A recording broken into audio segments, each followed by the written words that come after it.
ben bien sûr. L'ORA, c'était l'organisation de la résistance de l'armée.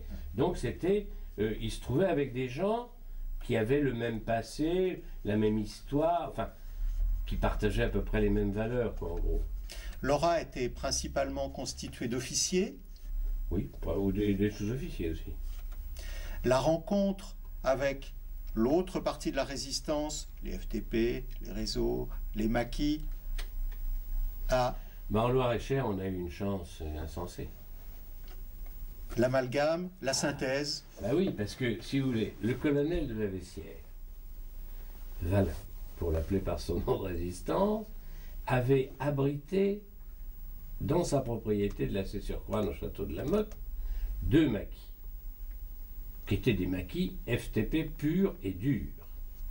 Charlot Ferlampin, le commandant qui sera commandant de la, je ne sais plus combien, la 9e compagnie, je crois, au bataillon à Vendôme, Charlot est un garçon qui était communiste, qui était plutôt anarcho-syndicaliste, enfin, déserteur en 40. Robert Tollet était un garçon, oui, un maquisard pur et dur qu'on aurait rencontré au coin d'un bois, on n'aurait pas été très rassuré. Enfin, moi, il m'a donné son sifflet de maquis, alors j'ai beaucoup d'admiration pour ce malheureux Robert, qui a dû avoir pas mal d'ennuis d'ailleurs après, parce que, bon, enfin, passons. Mais c'est vrai que le colonel de la Vessière a pu, avec Georges Hutin, qui était aussi de l'ORA,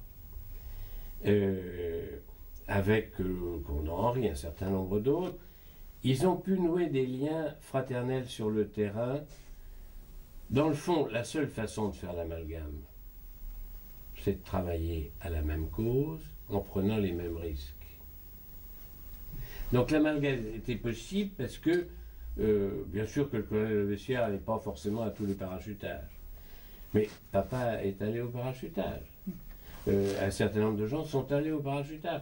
Donc ils prenaient les mêmes risques, ils partageaient le même espoir, le même combat, donc l'unité était quand même relativement plus facile.